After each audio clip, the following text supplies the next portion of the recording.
Hi everyone, my name is Angela Zhu and I'm a member of Climate Group. Today we are presenting our climate action project at Eddico.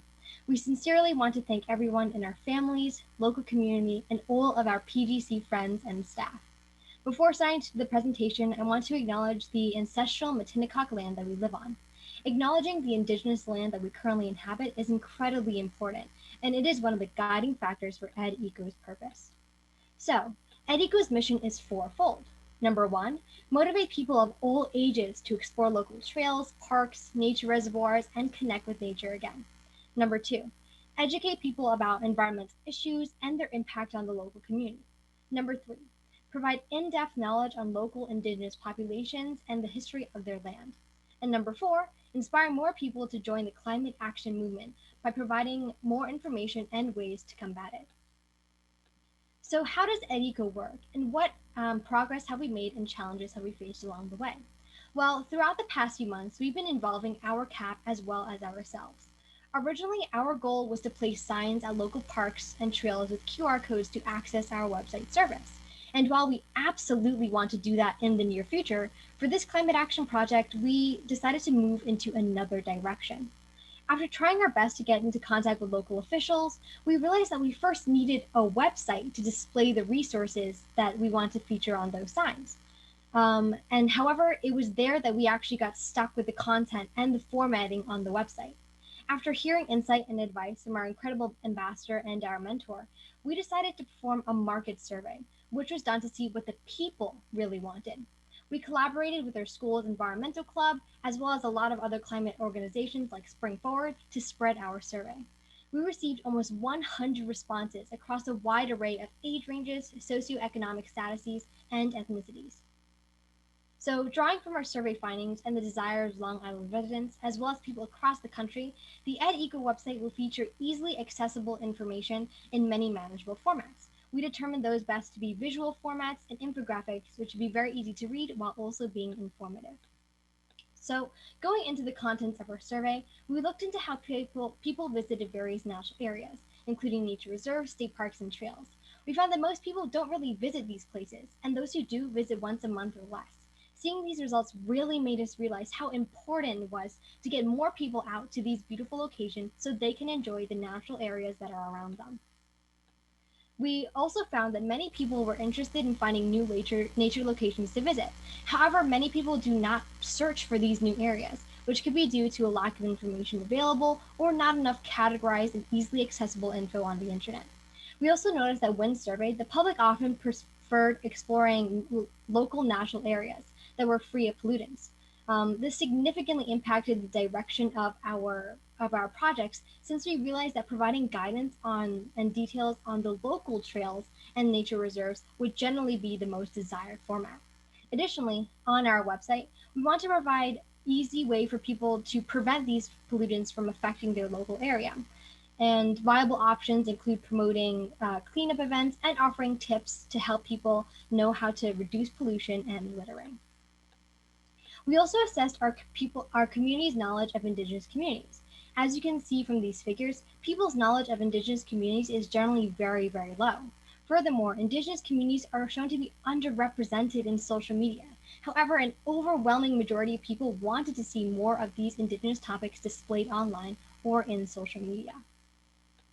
We even included some quotes on what people thought about the current knowledge about Indigenous communities. Quote, I think that we would all benefit from learning about their culture, history, and struggles. Generally, we're not taught about them. We're not taught a lot about them in schools. Additionally, we looked into what nature topics people believe required attention. The majority of the population believe that issues like pollution, park and trail preservation, and climate change are the most important. This furthers our established purpose of providing easily accessible information and fun visual guides that allow people to learn more about these topics and take action. So after determining what content people wanted, we looked into how people wanted the service to be formatted. The majority of people preferred attaining their information via imagery, using things like pictures and videos. While on social media, they like seeing things like video clips, infographics, and art. Thus, we decided to model our website and information using these formats. So, and now, drumroll please, our long-awaited website service. On our site, we offer a myriad of features. These things include things like interactive user groups, blog posts, infographics, location information guides, and updating maps. Take a look at some of the guides that we've already created, like the one for Long Beach. We include a lot of information about both the history of the beach as well as its indigenous influences. They are featured as articles on our website, and people can easily access it as well as see the sources that we used.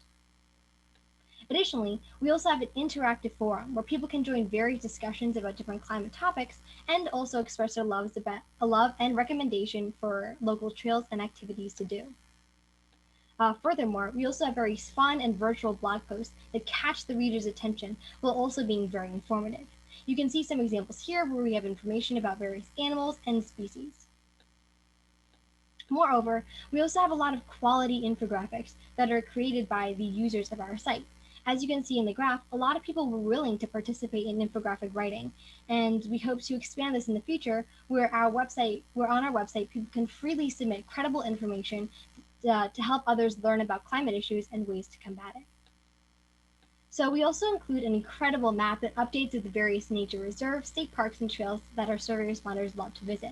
We made this map to see which areas people often frequented, and those would be locations where we create guides for first.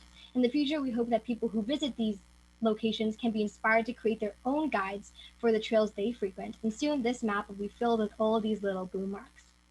So, how will we drive traffic to our site? Well, we hope to expand our social media presence by consistently posting quality material like simplified blogs, posts to our Instagram. Furthermore, we hope to distribute digital flyers to local environmental organisms and our club's environmental club to drive more attention to our site. In the future, we will strive to get our QR codes implemented around Long Island's local nature sites, which will be directed to our website and the resources that we offer. So here are some of the most notable impacts of our CAP. Our survey results are applicable to many different mediums, and we hope that the data that we collected will continue to benefit many environmental organizations. Our project is pertinent to the pandemic as people are often stuck inside for hours on end, and we often forget to explore the local nature that is around us. We are here with pandemic guidelines, and anyone can participate on our site while still being remote. We also have the added benefit of longevity, as our site acts as a self-sustaining resource where people are more motivated to explore their local trails while also making the guides for them.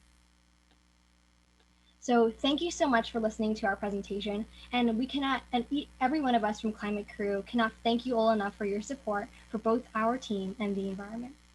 Thank you.